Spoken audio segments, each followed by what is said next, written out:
Good afternoon and welcome to this live conversation of leaders of Catholic programs from across the country. My name is John Witvliet. I'm director of the Calvin Institute of Christian Worship here in Grand Rapids, Michigan.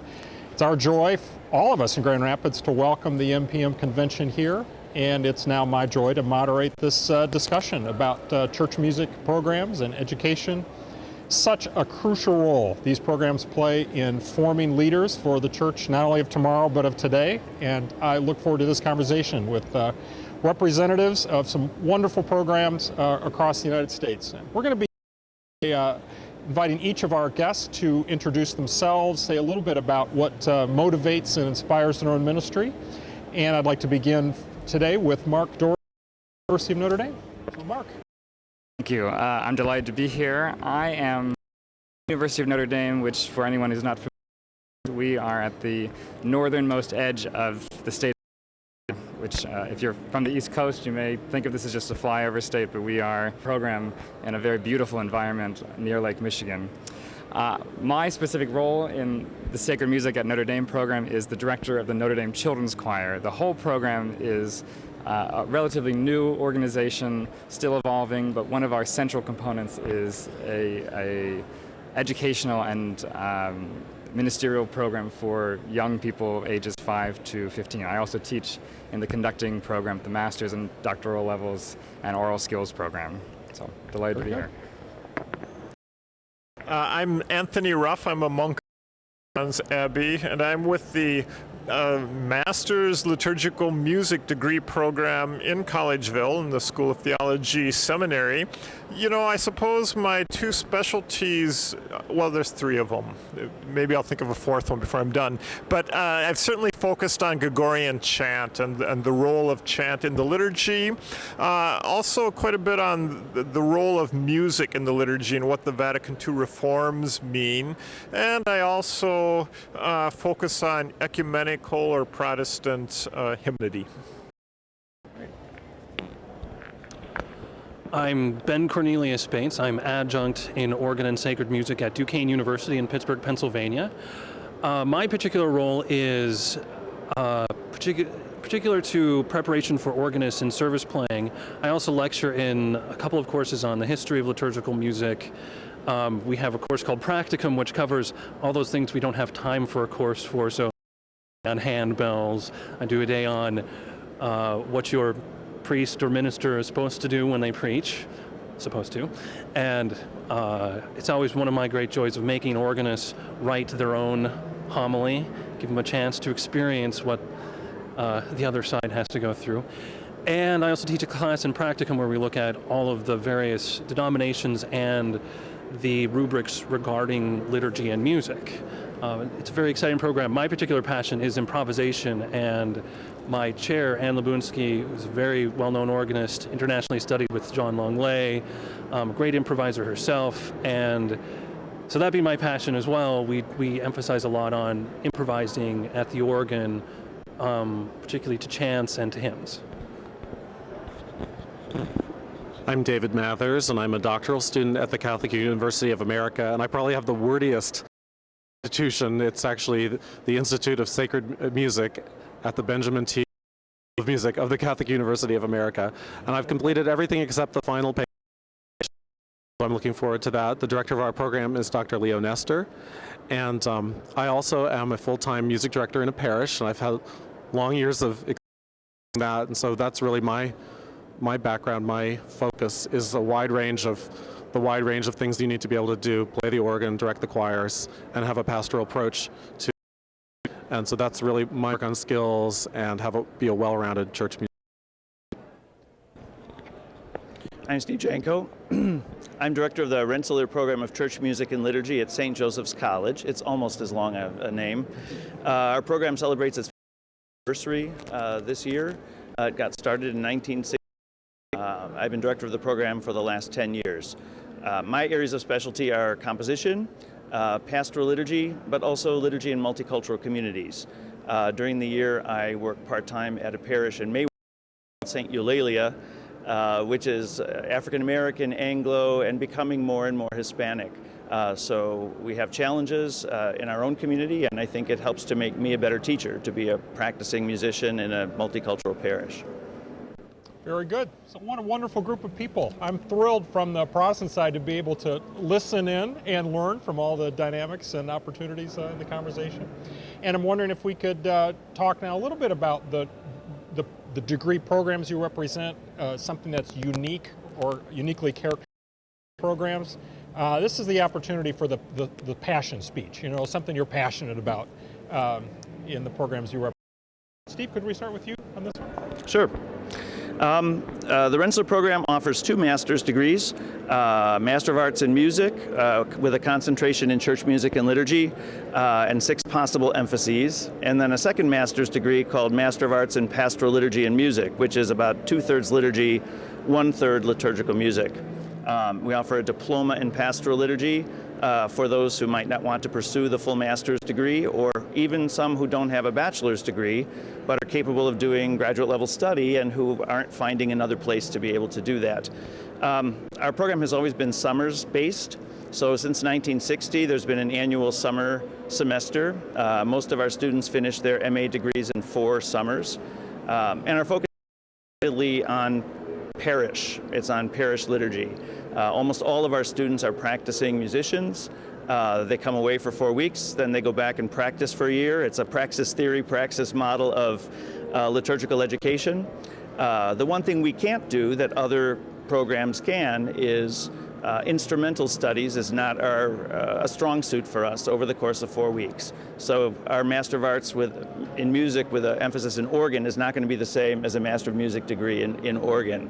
So this is kind of more broad-based and comprehensive. I like to call it a where the rubber meets the road program. So it's what are the values, what's the history of our tradition, what do the liturgical books and documents say, but then in what situation do you find yourselves? What's the culture or cultures in your community? Who are you working with? What kinds of instruments do you have? What's the history of the community? So how do you put those things in dialogue and help liturgy come alive in the fullest possible way given the community that you have? A few years ago, we started offering a few 3-day intensives during the summer. So we also invite those who are not enrolled full-time in our degree programs to be able to come and study with us for a few days. A little bit of a retreat, but it's a 1-credit course over the course of 3 days. So that's a little bit about our programs. Very good. David. At Catholic University, our program, we offer 2 degrees, the Master of Music in Sacred Music and the Doctor of Musical Arts in Sacred Music. And the program is situated within the School of Music of Catholic University, so it's a regular conservatory. It's the only music conservatory, actually. And so you have the advantages of a full faculty of performance faculty. We have organ faculty. Ron Stolk and Jeremy Filzel teach organ.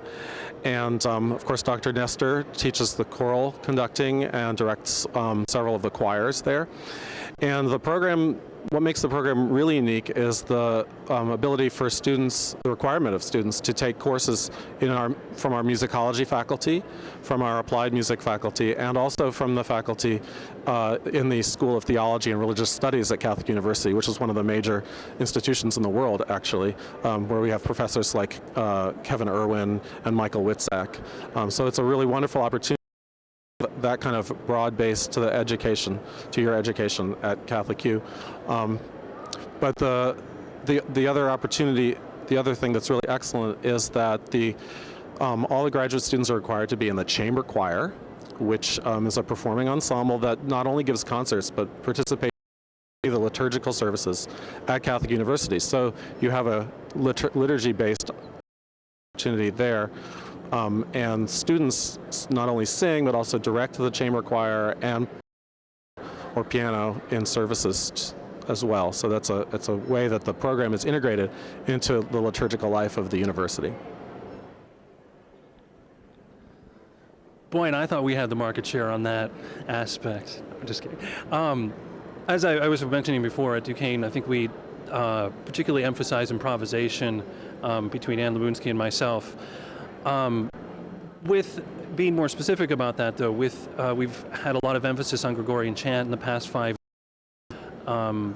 with a new faculty member who was guiding, who's studying in Rome studied in Rome and has a degree in Gregorian chant. One of our musicologist professors, and with that sort of improvisation, we also do have a not quite, I think, as fancy a chamber choir, but we require all of our organ students to lead a liturgy at least once or twice a semester in our chapel, which is invaluable for students who have never done that before.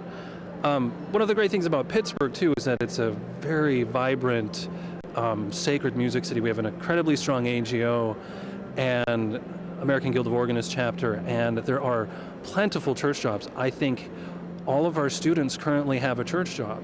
So every single one of our students is not only a student earning a degree, undergraduate or graduate, but all of them have to then go and apply it, which, not just to sell the university, but to sell the city. It's a miraculous place. That was one of my strong attractions to going to Duquesne was. Okay, very good. St. John's, I suppose it's the place. We're not in a big city, so in a sense we don't have some of those cultural offerings that you guys have. But there is a sense of place that students say they really appreciate. There's a monastic and a liturgical spirit, and a number of our students do being able to come to morning prayer or daily evening prayer with the monastic community. But I think people also say there's a strong sense of community among the student body that lives there. So that's kind of a Benedictine value for us. And of course, Collegeville has a liturgical heritage with liturgical press here and Father Virgil Michael, a very strong liturgy faculty. And it's important to us that all of the liturgical music degree students are required to take a core of Catholic liturgy courses. They all have to know, the foundations of sacramental theology and pastoral liturgy and Eucharist, liturgical year, and all of that. We do, just like all of you do, to fit it all in. And, you need all of this liturgy, and you need all of this music, and you need a pastoral sense. We have very strong music offerings. I'm a real specialist in Gregorian chant, and especially its role in the Reformed liturgy. Kasling is a strong organist, studied in Vienna, studied Baroque in North Germany. And Dr. Axel Timer is just internationally renowned person on vocal care and the whole voice care network and all of that. So those are our.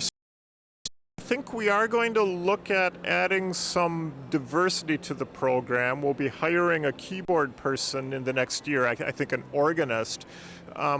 We do want to do more with maybe world music or maybe more for the Hispanic church. It's a little bit of a conservatory with a pastoral bent where you have to make it work in a parish, but I think we do need to stretch a bit.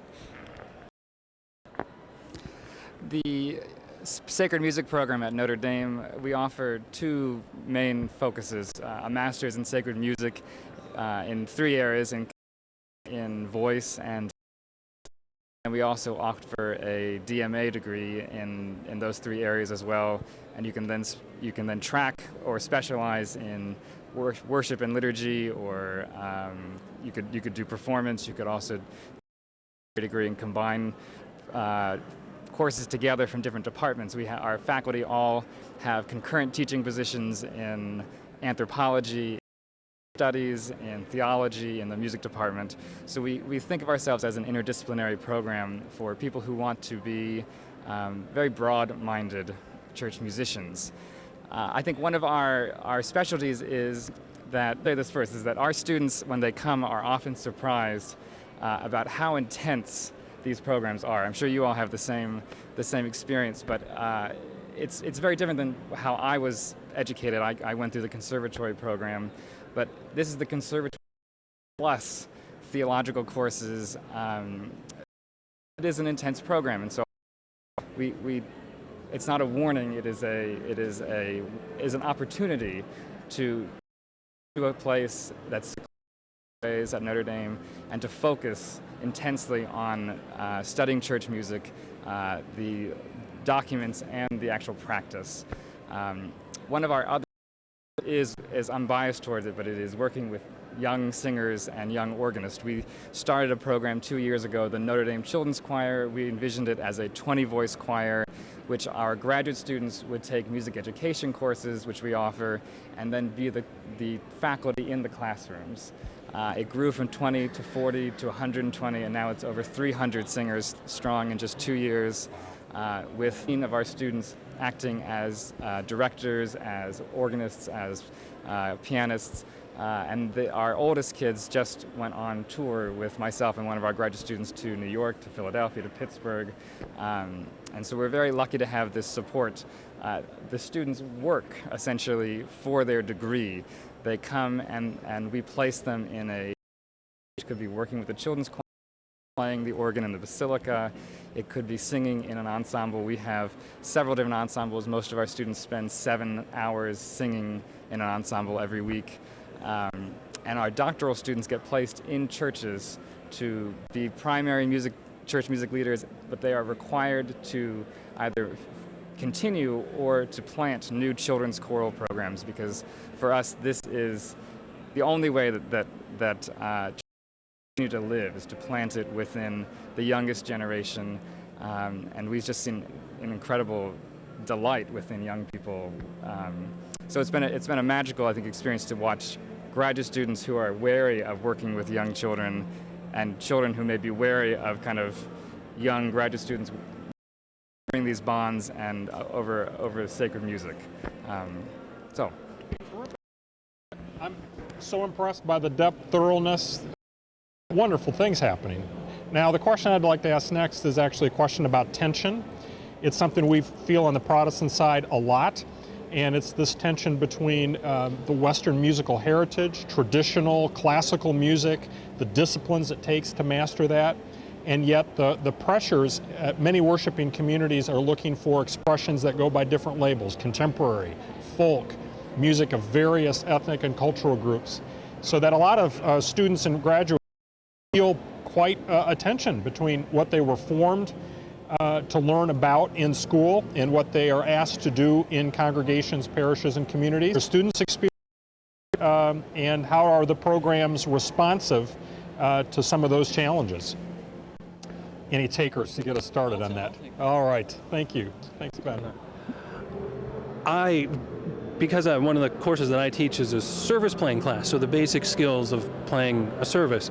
The joke around our department is always, if you could, I don't care what you can walk away playing, as long as you can accompany him and breathe. Just that, breathe with people. But I always, because as I mentioned before, a lot of our students are working in parishes around the town and the city, and I like to frame the question of, rather than, I think as the issue is often framed this music is of lesser quality, or this music is better. And I say, well, I always like to frame it, a great hymn can be played badly, just as a contemporary piece of music can play extraordinarily well. So if the conversation starts there and say, well, how can you take what you've got in front of you and make the most music you can possibly make out of it, then we can at least not talk about, not have a conversation about, is contemporary versus traditional, which is better, but you can actually say, I like to play everything well. At least have the conversation start there. Are our pastoral musicians performing at the highest they can possibly perform? Still bridge that between what most people experience musically on a daily basis, which is the radio and whatnot, and what they experience in church. I say, well, at least I like to think the conversation could start there. All right. Our approach is both and at St. Joe's. So we're inspired by the legacy of our founder, Father Larry Hyman, who was a Gregorian chant scholar, but who embraced the Vatican II reforms and music of many different cultures. In fact, we're coming up in the midst of the 40th anniversary of workshops for African American musicians that Father Hyman co-sponsored with the National Office for Black Catholics in the 70s. So there was lots of room for looking at various styles. And I think one way that we sort of try to handle the tension is to focus less on the music itself and on what the music is designed or supposed to be doing in the liturgical celebration. So, the general instruction talks about 4 purposes of the entrance song during the liturgy. Well, something that's contemporary can as well as a traditional hymn or a Latin antiphon. Almost all of our students are still required to take 2 credits in Gregorian chant. But we don't hold up chant as the only model or the ideal model. It's part of Catholic repertory today and a treasured part of our tradition. So we try to focus on the liturgy and what music is doing in the liturgy to get beyond stylistic questions. So it's a difference, I think, between calling something sacred music, which implies something in the quality of the music itself, versus liturgical music, which focuses on the context in which the music is used. I think that's kind of our approach. We're not a conservatory. I'm really resonating actually with what you said about organists having to breathe. It's not enough to learn how to play literature in a conservatory. You have to know how to make it work with people. And I especially like everything you're saying, about integration and what's the purpose of the music in the liturgy. To the question of, good contemporary music, I sort of think the church is moving beyond some of the old hard and fast distinctions. And, maybe you've discovered, as we have, people who can improvise well in a jazz idiom can apply that to even Frenchy organ improvisation. It actually breaks down the boundaries, and the people who can then improvise with, the contemporary or pop music can bring to their, service playing with the pipe organ. But something that we want to work on more explicitly, because at this point our students are all doing liturgical planning in the School of Theology for the chapel, and I work with them on practica, and we talk through, does this music fit the liturgy and how does it work? And I think all of our faculty are practicing church musicians, so they know what it's like to really make it work. But I think we do need to have more explicit part of the curriculum to look at a variety of styles of music so that all of the organ students are also receiving more instruction than they do now on how do you lead from the piano. You have to breathe also when there's an antiphon in a contemporary genre. So, we're aware of it, but I do want to see us. I think it's very important to bridge those divides, and especially to give our students what they'll need in the real world. I mean, if they learn, at St. John's, this wonderful Latin chant, and they can sing from the with, the monks in the choir stalls, well, okay. Mary's job going to be the mix of literature there. So I think we really have to have a good view toward that. Well, I can echo also what's been said about the relationship between music and the Western tradition and the realities of parish life. As essentially a conservatory of music at Catholic University, the emphasis really is strongly on the Western tradition of art music. That's sacred, liturgical primarily, but we also go beyond that because of our performing organizations. I mean, the chamber choir did a set of Brahms part songs on a concert, and so there we. We also have each part of the program is once a week on Fridays. We call it colloquium, and all the students meet together with all of the faculty, and we often bring in guests to talk about particular liturgical issues, working on improvisation. For example, it's an opportunity to be a little bit more in our outlook towards the worship of the church. But we are aware that, like a lot of programs, we need to look a little bit more outward, other cultural things than just the sort of art, music tradition. It would be nice to, see an involvement of an ethnomusicology program, how that could link in with liturgical music. We do have a course in the School of Liturgical Studies, Ritual Studies course, which examines those kinds of issues from a liturgical and ritual studies point of view. So that's a good opportunity for the students who are practicing their organ or they're conducting lessons to experience a broader look at things. I think one of the strengths of Notre Dame is our size, and I use this both as we are a relatively large university. We have significant musical resources, but we are a small program. We only have 28 students. Our students can participate in and get individual attention in a number of different genres of music. So they will, in many cases, their recitals, their end-of-year recitals, will be based in the Western art tradition. But we're very fortunate to have people like Steve Warner, who maintains a fantastic ensemble with the Basilica, and so our students can intern in weekly masses and preparations for those masses. We have 2 ethnomusicology faculty on our staff, and we recently took our students to Rome, where they held a conference Eastern Rite traditions, and we brought in Coptic Christians and Syriac traditions, as well as from India and Georgia, all together to kind of broaden our horizon. Now, this, in many ways, our students were boggled; their minds were boggled. They thought, how are we going to use this in our parish lives? Which I think, but I think the experience of getting this knowledge, meeting people who are unlike yourself, getting out of the tradition, is vital to walking into any parish that you may find you working in, and meeting those people where they are, seeing where they want to go, seeing where you can take them, and carefully drawing them in that direction. What's also unique, I think, about Notre Dame is that we are an ecumenical program at a Catholic university. One of the way we that we are ecumenical with the Catholic core. We 60-70% Catholic, but we do have Episcopalians and Lutherans, and they are all struggling with these same musical genre. I hate to use the term worship wars, but we try and distance ourselves from those types of clashing divisions within our program. The students, I think, would largely agree that whether they're from an Episcopalian tradition or a Methodist tradition, they all find common ground in the hymnody course, in the chant course, in the Byzantine chant course, in the Eucharist classes.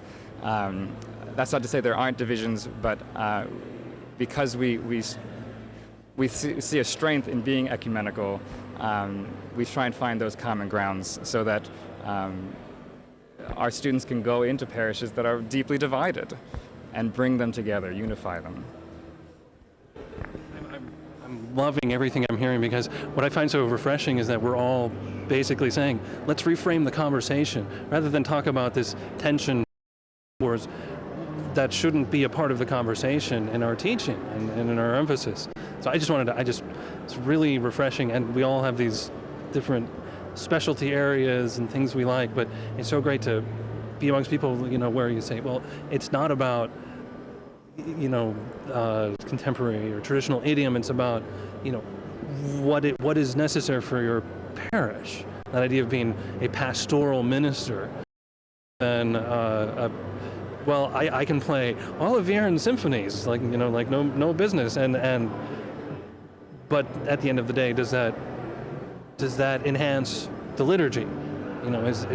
It doesn't help the liturgy. Can a contemporary piece of music played extraordinarily well make the difference? And that's amazing to hear. I'm really...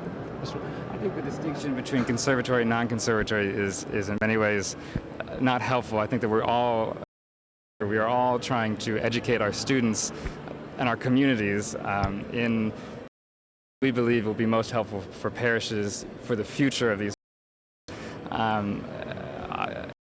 I think the conservatory idea is, for some of us, is that we expect a certain amount of academic, musical rigor, theological rigor in these programs, that it's not a walk in the park to Notre Dame and study. You are going to devote yourself to Catholic University, to Duquesne, to Rensselaer, to St. Thomas. Sorry, forgive me. Sorry, I was going across the aisle. That a certain amount of we often meet students who want to come to us And the first, I'd say that maybe early in our program, they were very surprised at how the expectation was on both the theological side and the musical side, and it hasn't let up because the work that needs to be done is so deep.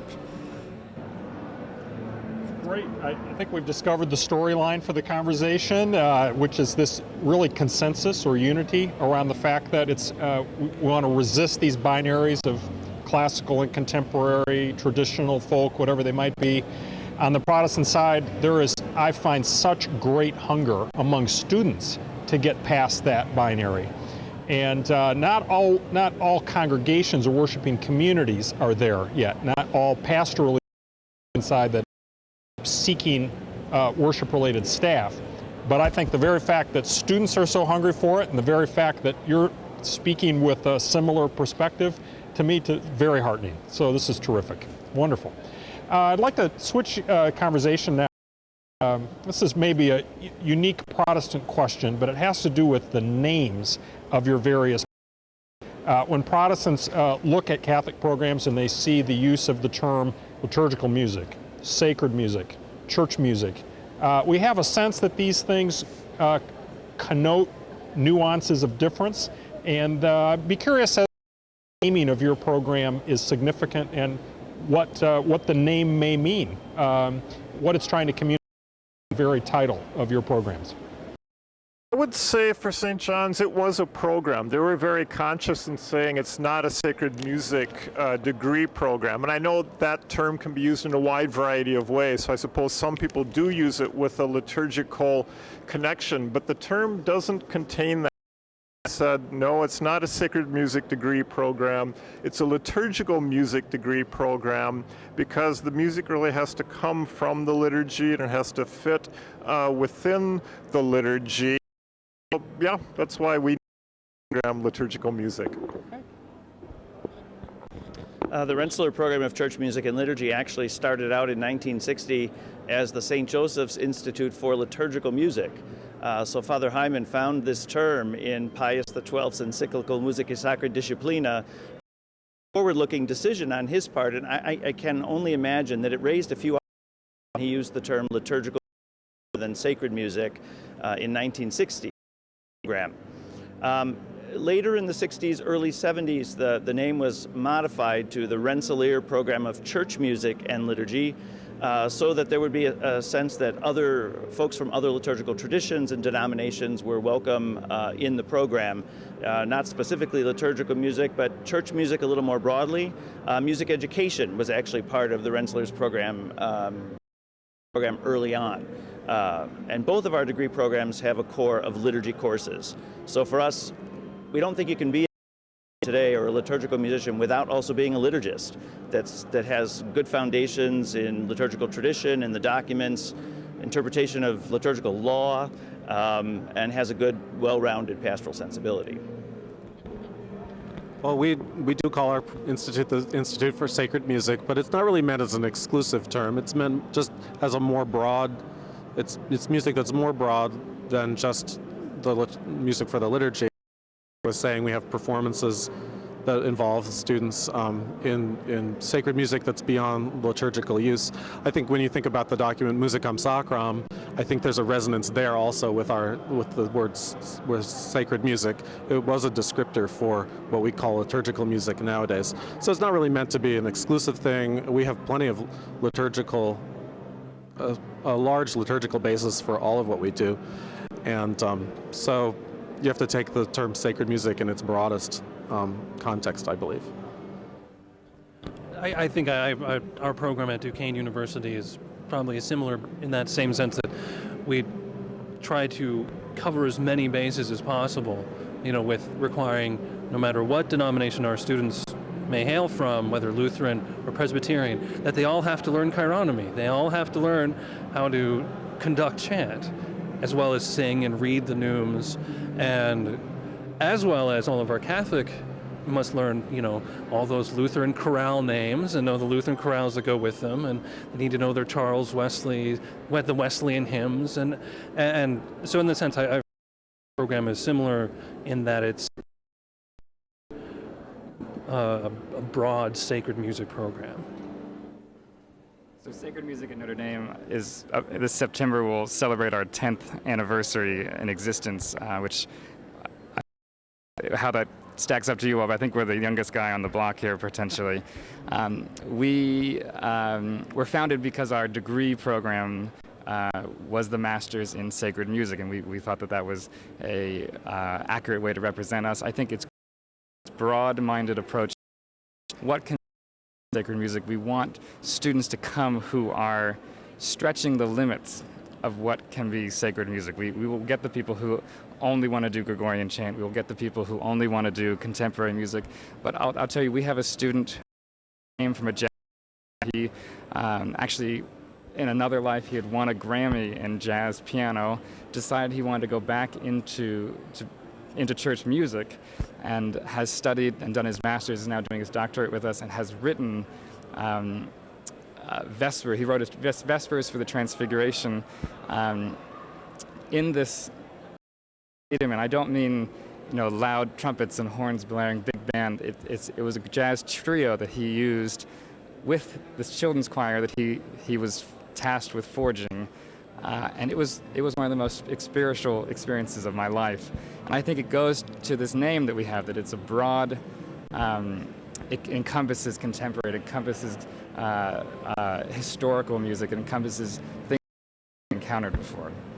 I think that also, just as we were talking about earlier, in terms of are things being divided or I think the focus on the different terminology, liturgical music, sacred music, church music, I think over the 20th century, as people tried to understand what liturgical music is, people looked at those different scholars and said, how can we understand church music and how is that reflected in the different terminology?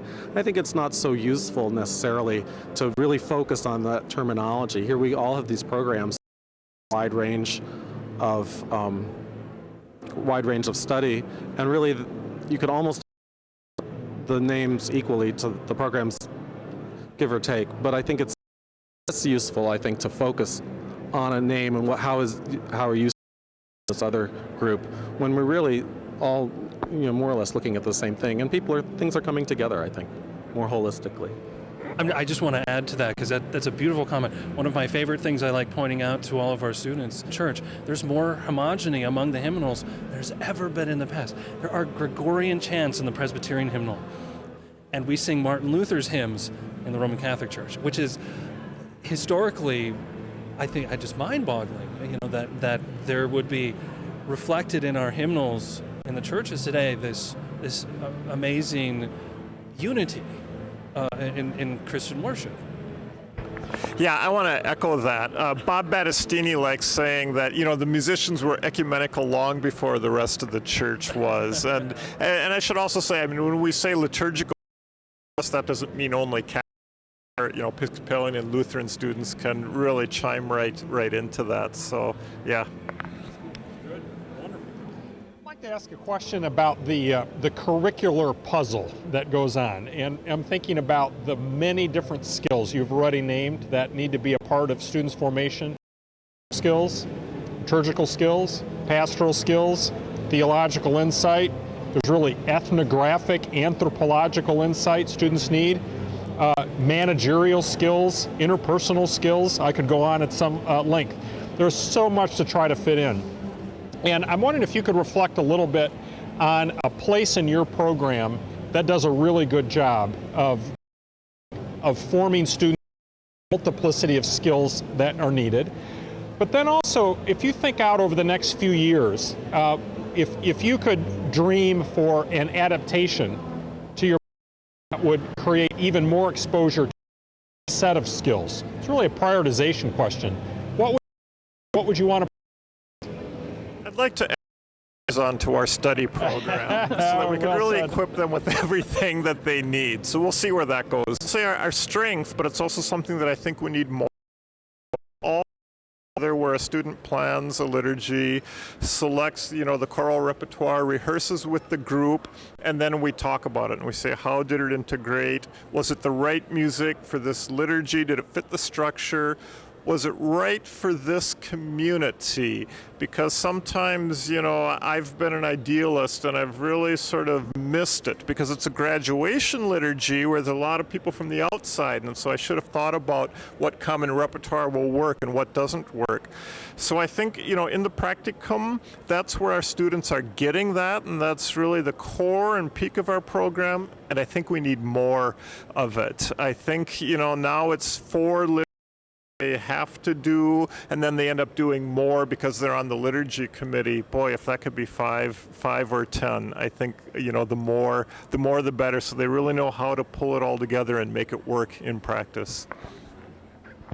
We have several courses, I think, that integrate a variety of skills. First of all, we're pretty scrappy to imagining what parish liturgy could be like. We like to be realistic. So, for example, we have an elective called Liturgy, Music, and Popular Devotions. So there are devotional celebrations that happen in parishes. Different cultures have their own different kind of devotional traditions. There are intersections between devotional the liturgical year. How do we deal with all those intersecting kinds of contexts? We have a 1-credit intensive called Ritual and Symbol that brings in some expertise from ritual studies and looks at Catholic liturgy from a bit of a broader conceptual lens. We also have a course on liturgy in multicultural communities. So what are the needs? What are the dynamics that are at play? What do the documents say about it? What are the experience of people of different cultures? What models have been tried? You know, what's the difference between Tondo hymnal and other kinds of resources out there today? A few practical ways, and then our students do a capstone project that's not a recital, but we call it a service recital. So there are certain requirements that are built in from the musical end, but it also has to be in a liturgical context. So pulling skills together and planning that capstone event. For our pastoral liturgy and music degree, we call that event a ritual. It's a liturgical celebration or a devotional celebration, but it helps students pull together and demonstrate the skills they've learned in a variety of areas. Writing prayer texts, for example. All of our students learn how to write texts for the intercessions. That's part of the training too. So it tends to be pretty practical across the board. I have my students write bulletin articles rather than research papers. You have to be able to consolidate things, present things in a compelling way, concisely. The kind of writing they're going to be doing in parishes. So that's the kind of work. And besides, we're a 4-week semester during the summer. All of our students are working in parishes, so we do what we can accomplish well in 4 weeks. At Catholic U, our weekly colloquium, a place where we address a lot of things like professional concerns and how to work in a parish situation. We recently had Eileen Gunther come and talk about her recent book, and that was a great experience for especially some of our younger students although they're working in parishes. In fact, all our students are encouraged, if not kind of required, to, and we have a lot of opportunity for that in the Washington area. Someone like Eileen Gunther coming in and talking about her experience is a real eye-opener for our young people, so that's wonderful. And also, we have 2 scholarships at Catholic U for master's who will lead the Catholic campus ministry liturgies. So the Catholic Campus Ministry Liturgies is directed by 2 of the sacred music students, which is a great opportunity for them to get more in touch with the realities of community. It wasn't always that there was any cooperation between Catholic Campus Ministry and the School of Music. They were kind of a wall in between those. Hard over the last 10 years or so, and we have a really excellent relationship, so that's another opportunity for our students to get some reality. The balance is excruciatingly difficult. I think as a faculty member, I watch the students, some of them just struggle to do their absolute best in every single course, and sometimes I have to say, you know, maybe you don't have to finish that course as yes, it's okay. But we have these multiple areas. They take 4 courses in liturgy, and they take potentially 1 course in ritual studies. They take 4 courses in musicology, music history, take a slew of practicum courses in their lessons. We require all students to have an assistantship in a church, working with the choir, working with the children's program, playing the organ, the basilica, working in the basilica. All of our doctoral students are in parishes, slogging away in many ways, building programs. We ask them to build programs in these for over the 3 years and building on what the person who came before them. And it is tough, but I will tell you that seeing the growth in these parishes from year 1 to year 3 and in the students from year 1 to year 3, where they take their academic work and their practical music work and then fuse that into a real life setting is tremendous. It's rewarding for the student who may not be able to see the growth happening in years 1 and year 2, but in year 3 can finally see that they've grown a distance. Where we would grow in the future, I would love to get every student into a full leadership position in a church. Some of them are just the accompanists, the organists for the basilica or at local parishes. I would love for them to be in that leadership role so they are working side by side with the pastor, with the minister, putting together those liturgies. But the truth is, some of them need to be with a director, to be the assistant, so they can watch how the process grows. But we're not just trying to grow our students. We're trying to grow the music in our community. That's one of our missions at Notre Dame, is to actually increase the level of music making in our parishes in the surrounding community. So it's really a great partnership. I think at Duquesne, one of our is on playing. And as I mentioned before, I do teach the practicum courses. You know, I said I wish we had a class for each one of those 15 weeks, but of course we don't have 5 years to make it through an entire program. I don't have time to run a handbell seminar, and I'm not an expert in everything. I'm sure I'm not that great with children's choirs, for example. We can teach you.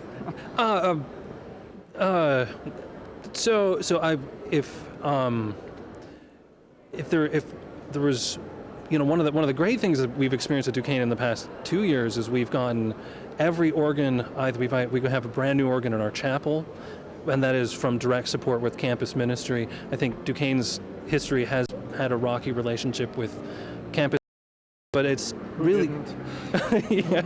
But it's really, I think in the past 5-6 years, it's really changed, and there's been a lot of work between both sides. When again, you get this difference, rather than the conversation being about, oh well, they do their thing and we do ours, but rather, let's just call this all ministry, and I'll try to minister to as many people as we can with what we do, and that change in attitude and shift in the conversation has allowed things like.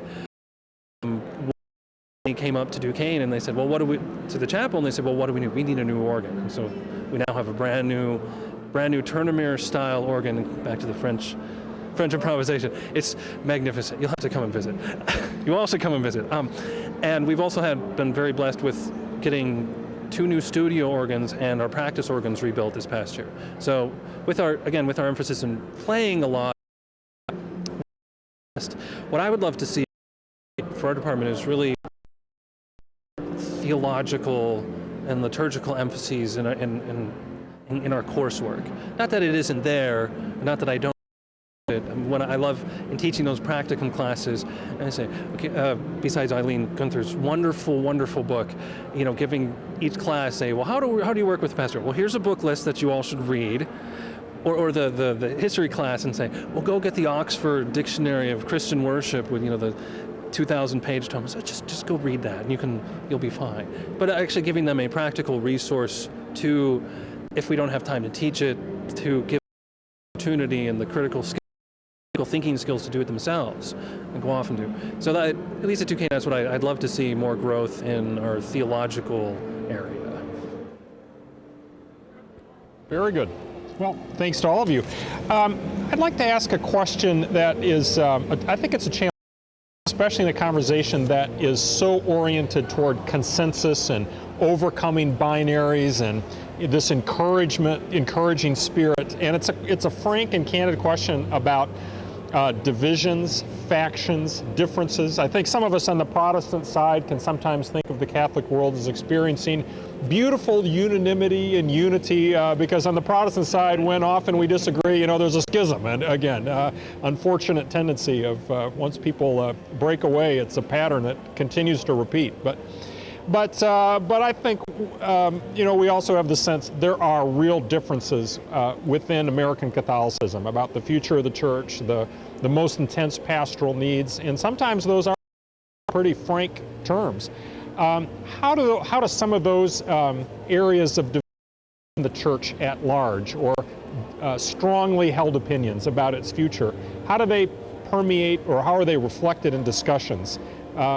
So again, even if the tone we want is encouraging toward unity, overcoming divisions, how do some of those realities intersect with your work?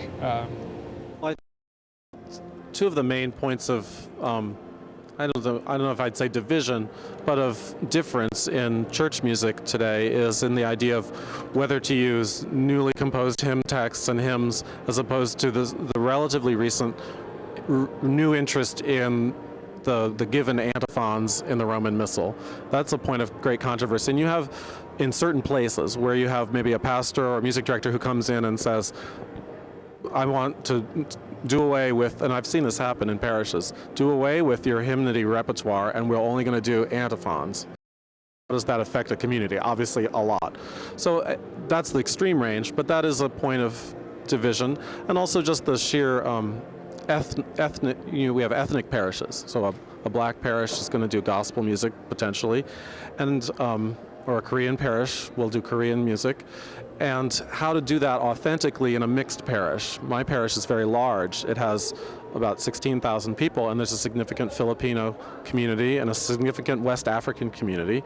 And how do we authentically do that music at all our masses, which are nominally English, standard repertoire kind of masses? That I think it's not so much a controversy. That's a point of how do we get to a more authentic worship, but take into account these different areas. You're getting a response to this question from five middle-aged white men talking about our programs. In some ways, it's kind of even to be able to ask this question and reflect on it, because in many of our parishes, there are lots of different ethnic traditions represented. The church in the United States is becoming more and more Latino. In the Chicago area, we have 40 parishes that are primarily African American. So in those communities, there's still a need for formation and education, and those communities need to be allowed, we need to be training leaders to come forward and keep building and passing on traditions within their own communities. So I think we can spend a lot of time, talking about some of the divisive issues, but let's keep our focus on parishes. Let's keep it on the liturgy, and I think it's a matter of leading by example. Really, both what David and Steve said, it's a matter of leading by example. That if even with those tensions, and I work at a Passionist monastery in Pittsburgh, and which is a very unique and interesting situation where I have a group of people who I think would love to go back to the hymns that they heard in the 1960s as the liturgy was being changed, and a group of people that would, love to do nothing but things from the 1980s, and just those two things. And I, in this conversation that I have with the people that do attend the monastery, it's not a parish, they hold public mass now to attend, and I have to juggle this, and during the summer when we get a lot of tourists, I don't know what people know. And so, or I get comments, I remember doing, Lord, you give the Great Commission for this, and I had tried to introduce it to the community. I remember this one woman came and said, the music for the liturgy was so wonderful, but that last hymn was awful, just awful. And sort of, I don't want to say I don't take that as a grain of salt and say, well, you don't know what you're talking about, but sort of realize that ultimately the decisions can't come from me, but come from the community at large. And so I need to, as best as I can, lead by example by saying, well, these tensions that are there, how can I juggle them and say, well, don't, and rather than, again, using language negative or accusatory or something like that, but actually say, well, let's reframe, again, constantly reframing the conversation no matter who I'm talking to. Duquesne, there's a similar back and forth with the Holy Ghost Fathers that run the university, have a strong connection to Africa. And so the ethnic is really, really important. So in the chapel, when they have masses, this aspect is huge. And so for our students, this needs to be a part of the conversation. And again, trying to encourage the students to drop ego, lead by example. Yeah, I'm teaching a class this fall on the liturgical movement, and we'll certainly go right into the reform of the reform, the liturgy wars and the worship wars and all of it. I think you can't avoid it. We just take it right head on, and I think in a way that's constructive and stretches people on all sides. To be honest, we do have students that are coming from a more conservative background. This is true of younger clergy and younger lay people interested in the church.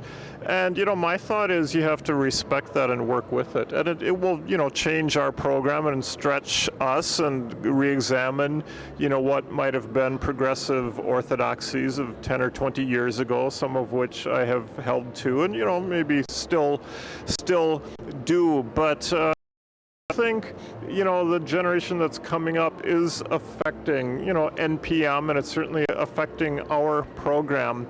But we have a good spirit about it, so it really encourages people to look at other views in the church. And I don't mind so much when we have disputes within our chapel community, and we do, and there are strong thoughts about that. And the people doing our program, so they want to do way more Latin, more traditional hymnody than the community at large wants. So there are tensions there. I'm okay with that if we as Christians can deal with that or get better at dealing with it and, learn from our mistakes. And I hope they can learn things that will help them when they'll surely encounter tension in the parish work. I think for what I do, people and connecting graduate students with young people, one of the most difficult divides we find is an ethnic or a cultural divide within a church where most of our students are Caucasian, European descent, speak one language, and they'll walk into a church that has a divided congregation where they will have English Mass, and then at a completely separate time, a completely separate population having a Spanish Mass, or in South Bend, it could be a Hungarian Mass. I mean, it could be spoken. There are many different languages going on, as I know there are in many of your cities. And we struggle with how to bring children together from those different communities and be authentic about it, to be respectful of their music traditions, particularly coming from a Western tradition, whether it's contemporary or art music. We are coming in with a certain bias, and how that impacts those children and their families, what it means to then try to integrate those two. One student who is in the midst of trying to bring those populations together in a mixed bilingual mass, and what does that mean when you have those two cultures colliding, when you have multi-generational, multilingual. But it's definitely it's a huge source of discussion, and I think fruitful discussion. The children's choir that went on tour went to Indianapolis and sang at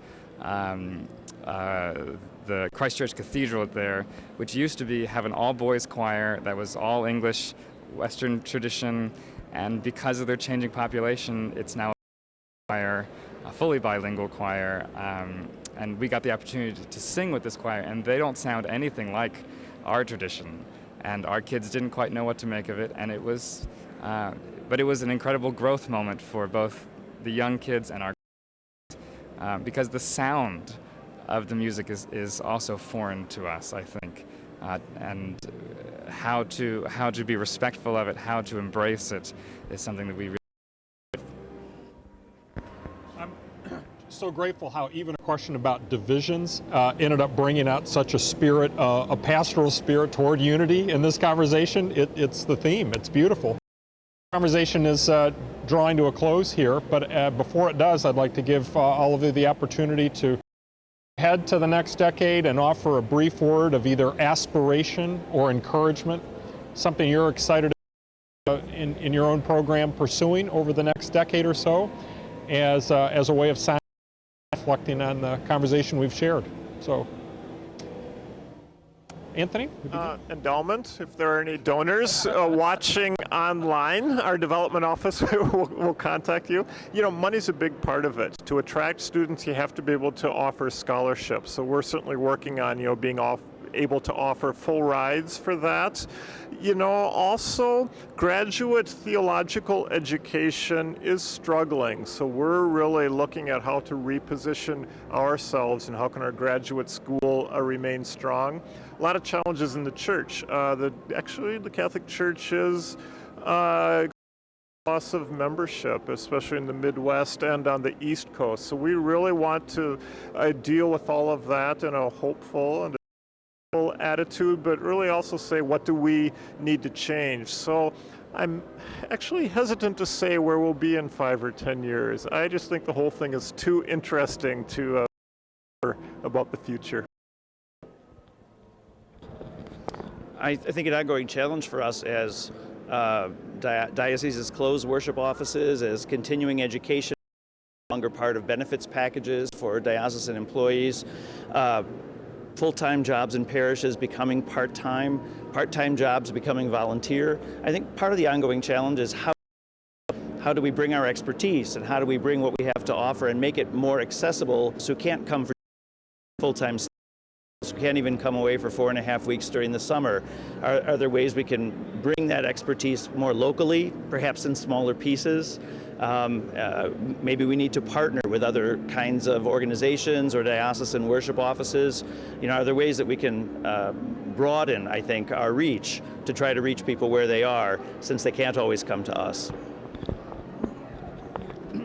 I'm going to just throw this one out there because I think everyone here, besides money, would just don't be my encouragement to anyone out there listening to of education. I if there's one thing that we can combat any negative, bad, simply education.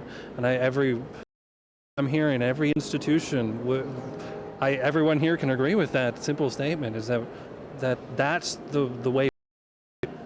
With lack of education, whether education, whether it being, better liturgical skills, better performance skills, better children choir skills. Even for me, I could use more work with that in that area. And someday, if I'm at a place where I do have a children's choir, then I will pursue that in order to excel at it. And that, to me, is the way forward, and the only way. And so, what does that mean in 10 years from now? I don't know. I don't know. We live in a really interesting time. I think the internet is changing everything. That in some sense, this idea of education is going to be more broadly accessible, especially as many universities are going for online education, online courses and that sort of thing. So how could we as a university or any of our universities tap into that opportunity that, could say one of our Duquesne students, say, oh, there's this great seminar at Catholic University, but I can't go there. And say, well, but you can watch the webcast, and just as that, I don't know what that means, but it's going somewhere in that direction, which I think is exciting and thrilling and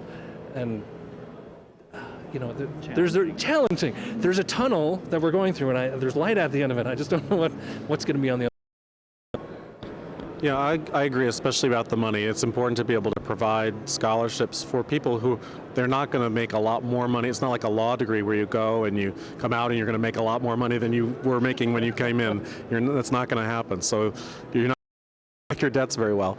But I think that at Catholic U we have a lot of energy from the students themselves, and so I'm very hopeful. There's always students, young people who are interested more than ever in really boosting their skills and becoming better, more well-rounded students of liturgical sacred music. So I think that's the hope for the future. And I think Catholic U has got the advantage. It's on the East Coast where there's a lot of energy. The university itself, it's a relatively new president to the university.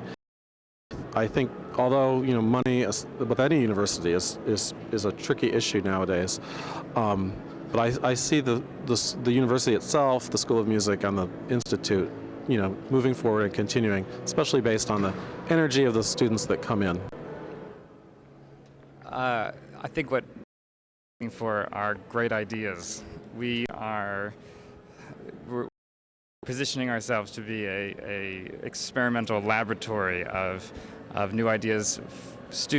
We're looking for students to come with new ideas for how to re-engage parishes, communities, young people in sacred music, in the singing, but also the educational value of learning even how to read music so that they can participate more fully where that's appropriate. We're very fortunate on the money side that Notre Dame is investing. The university sees the value in the community, how we've already changed over just a few years, the community, and so they are investing in our program. We have the luxury to offer full rides to all of our students. We have a new building that's being built. But we need great ideas. We need big ideas and people who are willing to build with us. We know that there are lots of people out there who are in their parishes, who are in the trenches, who have that great idea, but they just don't have the time or the energy to do it. And we hope that we can be that fertile petri dish, if you will, where they can grow, they can test it out, and then they can take it back out into the community and watch it grow again. All right. This wonderful, vigorous, encouraging, consensus-oriented conversation about church music programs related to Catholic church music and liturgy. It's been my joy here to host this in Grand Rapids, Michigan at the NPM convention, and I know all of us are grateful to Pray Tell for the opportunity to be in this conversation together. To hear you all and pray God's blessings on the programs you all represent. So this is signing off for now.